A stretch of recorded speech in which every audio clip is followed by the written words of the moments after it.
What's going on? It's Juan Gotti here with another video, and in today's video we have some more Washington news.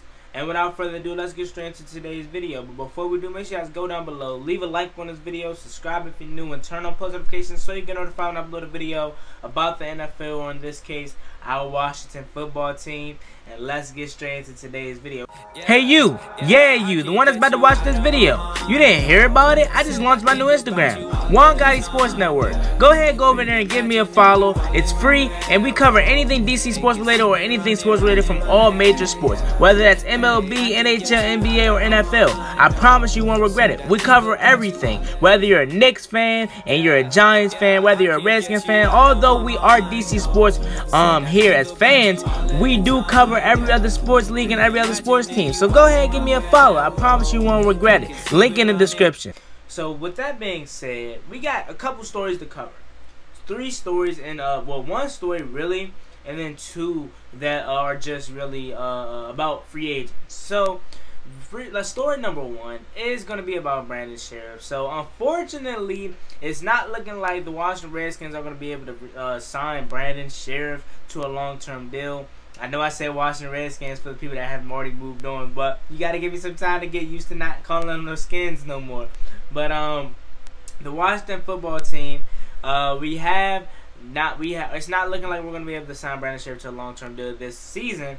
But in my opinion, I'm not really stressing too much over it. I know everyone are like, but you know, this is the same thing that happened with Kirk Cousins. We franchise tagged him 2 times, and then after that he left. But I mean, at the same time, it was a quarterback. You know, I'm not saying it's not different, but it is different, if you know what I mean. I really think that we're gonna get a deal done with Brandon Scherff. I just think that Ron Rivera wants to see how he's gonna play, considering the fact that he is one of the best right guards, if not the best right guard in all of football. I think he's personally right under Quentin Nelson, but some people may have him over Quentin Nelson. So I think Ron Rivera, he knows about Brandon Scherff. He knows he's really good, and he wants to pay him, but he just has to see how he plays, because that's one thing that Ron Rivera had with Quentin Dunbar, is that it's not that he didn't want to pay Quentin Dunbar, he just didn't get a chance to see him play.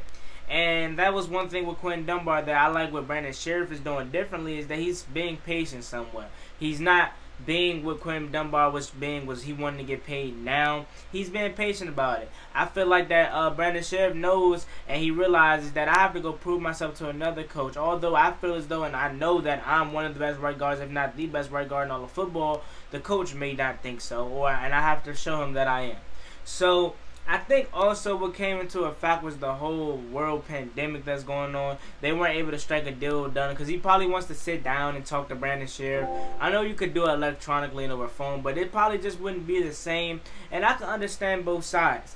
I know Brandon Scherff wants to get a long-term deal done. Hopefully, I think he does. We could possibly not be the team that he wants to play for anymore, considering the fact that we have to rebuild and you know, take a couple years. He probably wants to win now. He's in his prime, and he wants to win now.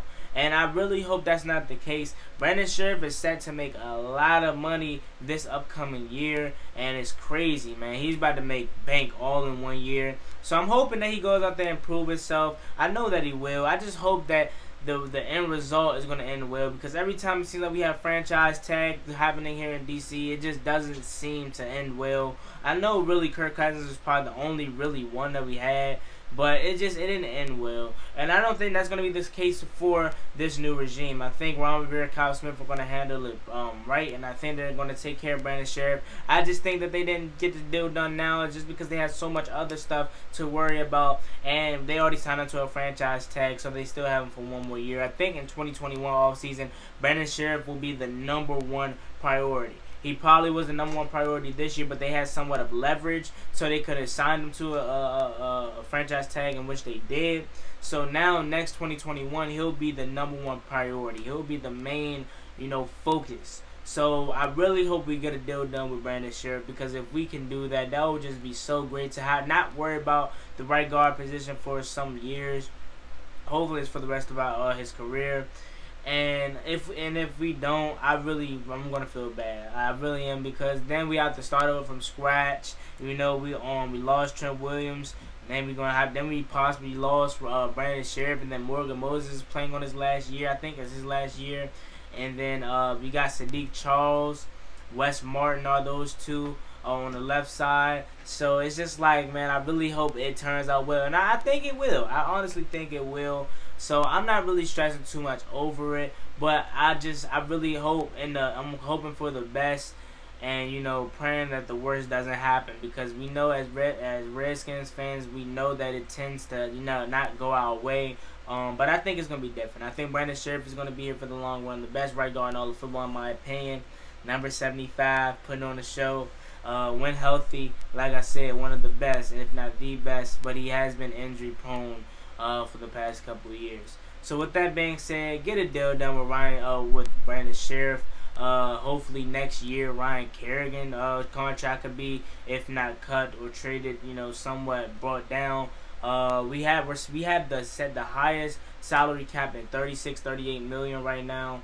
And I think if we would have restructured Ryan Kerrigan's deal, we would have had over 40 million. So the money wasn't a problem about getting a deal done with Brandon Scherff. I think it was just the timing, and just due to the whole pandemic, they didn't feel as though it was the right time to get Brandon Scherff the money. I feel as though if they would have had mini camps, OTAs, stuff like that, they would have probably paid him, because they would have been able to see what kind of shape he's in.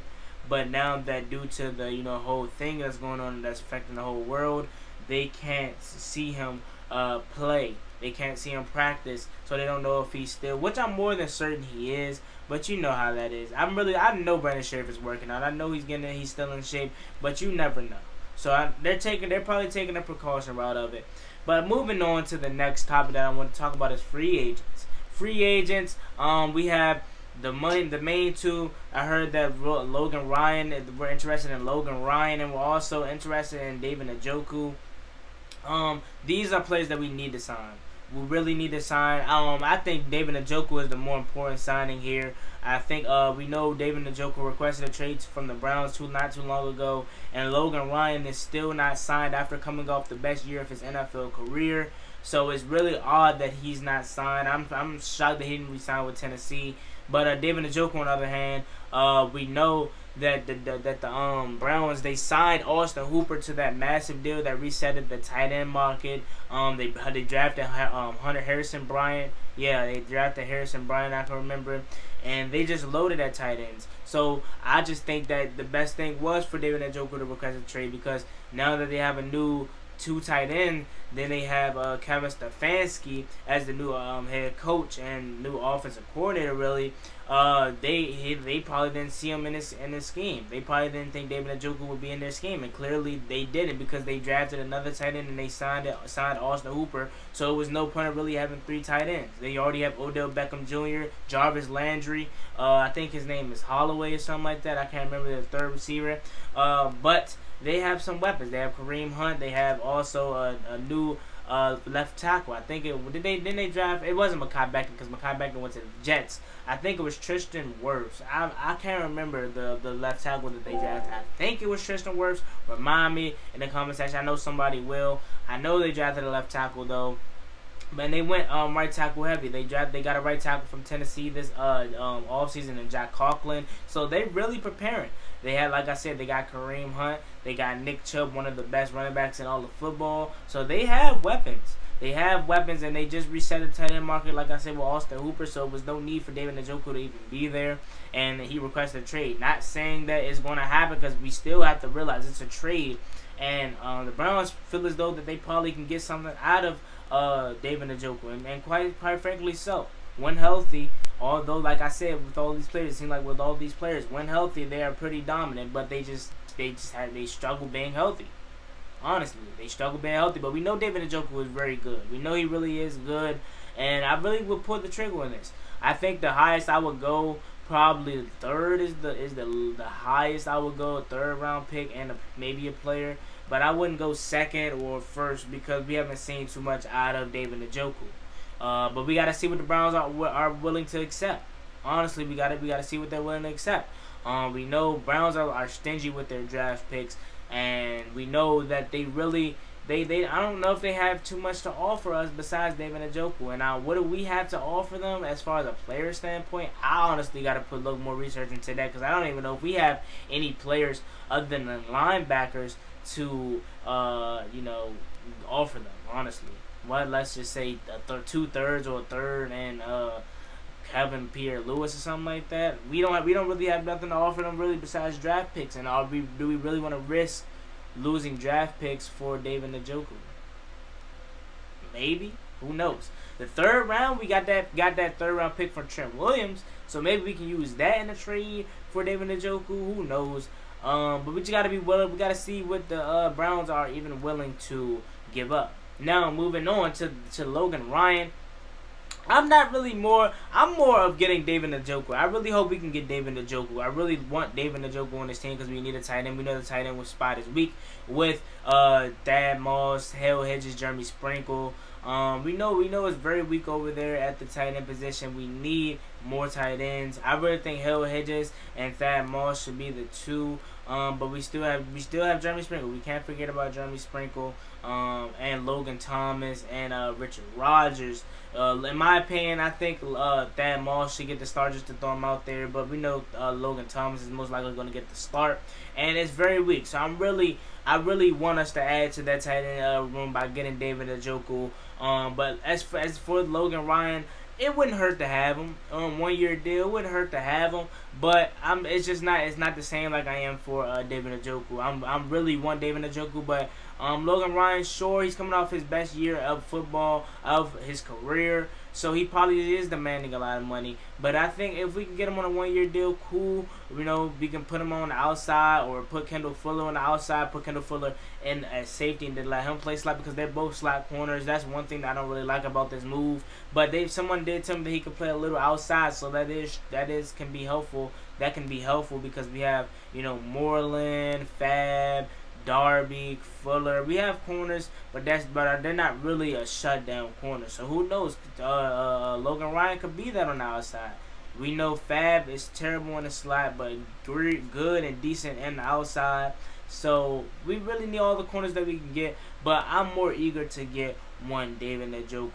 So once again, it's me, boy Juan Gotti. Like, comment, subscribe, held to the Redskins, and we're held to the Washington football team. Like I said, it's going to be some time before I get used to the name change. Although it didn't happen yet, we know it's going to happen. You got to give me some time to get used to that, because I know when a new name happens, I'm still going to be calling them the Redskins. So with that being said, just a quick recap of what we went over today is Brandon Scherff, unlikely to get a deal. Also, we went over Logan Ryan and David Njoku. I gave you my reasoning why we need to get David Njoku in this building, because the tight end room is really lackluster, and I really think he can add some great value to it. And we also went over Logan Ryan. So always, big boy Juan Gotti. Like, comment, subscribe, held to the Redskins, and turn on post notifications. Held to the Washington football team. Like I said, it's gonna take some time to get used to it. Held to the Washington football team. Let me know what you guys think down below as always about this video. Are you really tripping about not signing Brandon Scherff? I think we need to relax. I think it's gonna be happening next off season. We still got him for one more year, and I think we need to get David Njoku in the building. Not so much around Logan Ryan. Let me know what you guys think down below as always. Me and boy Juan Gotti. Like, comment, subscribe, held to the Redskins, or watch the football team for the third time. I'm out. Peace.